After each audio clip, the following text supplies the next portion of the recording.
నేడు తెలుగు జాతి అంతా మోగిపోయింది.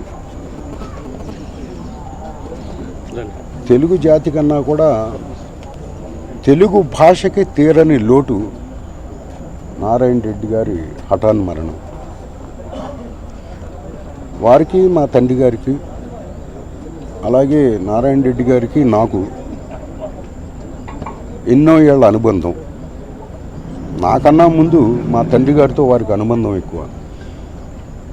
గులేబా కావళి కథ సినిమాలో నన్ను దూచుకొందువటే వన్నెల దొరసాని అని ఆ పాటతో ఆయన సినీ జీవితం ఆరంభమైంది. అప్పటి నుంచి చివరి సామ్రాట్ అశోక్ వరకు అదే అనుబంధం కొనసాగింది. ముఖ్యంగా ఇక్కడ అందరికీ తెలియాల్సింది ఒకటి, ఆయన ఒక సాహిత్యవేత్త అంటున్నారు, ఒక కవి అంటున్నారు, ఒక సినీ గేయ రచయిత అంటున్నారు. కానీ అందరికీ తెలియంది ఆయన సినిమా మాటల రచయిత కూడా. ఇది ఎవరికీ తెలియదు.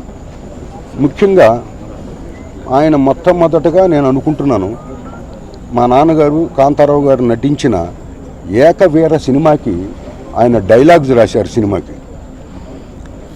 దాని తర్వాత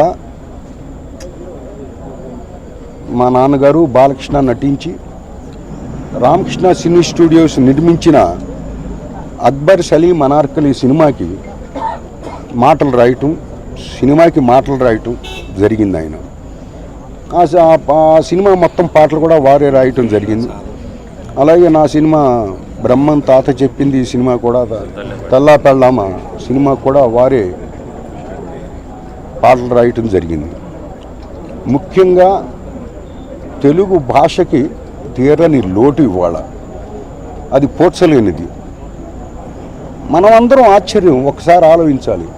తెలంగాణ ప్రాంతంలో ఒక మారుమూల పల్లెలో పుట్టి ఉర్దూ మాధ్యమంలో చదివి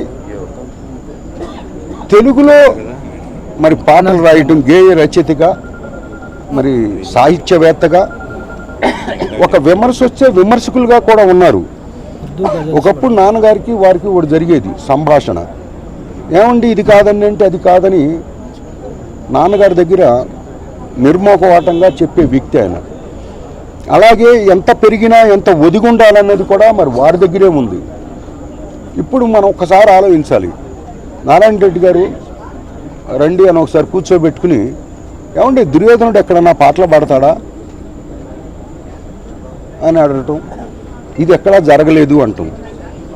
ఇది చిత్రం కదా, బళారే విచిత్రం అని వారు చెప్పడంతోనే ఆయన చిత్రం బళారే విచిత్రం అని మరి దుర్యోధనుడికి యుగళగీతం రాయటం జరిగింది. మరి అలాగే పాండవ వనవాసంలో భీముడికి ఒక పాట రాయాల్సి వచ్చింది. కాదమ్మా, అలాంటప్పుడు ఏమిటి రాయాలి అంటే నారాయణ రెడ్డి గారు అన్నారు, వారు ఏదో రాసుకొచ్చారు. ఇది కాదు నారాయణ రెడ్డి గారు, ఈ సినిమాలో చిత్రం బళారే విచిత్రం అన్నట్టుగా చాంగురే అని ఒక పాట రాయాలండి అన్నారు.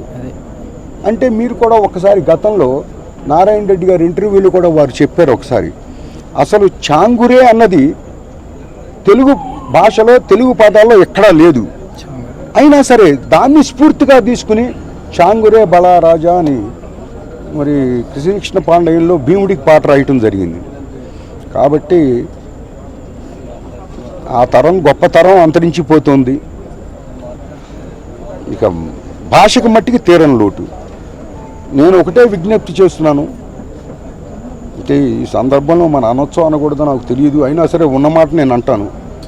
నారాయణ రెడ్డి గారి యొక్క జీవితం అన్నది పాఠ్యాంశాల్లో చేర్చాల్సిన విషయం. అక్కడ స్వర్గీయ నందమూరి తారక రామారావు గారిది పాఠ్యాంశాల్లో ఎలా చేర్చాలో ఇక్కడ కూడా వారిది పాఠ్యాంశాల్లో చేర్చాల్సిన అవసరం ఉంది.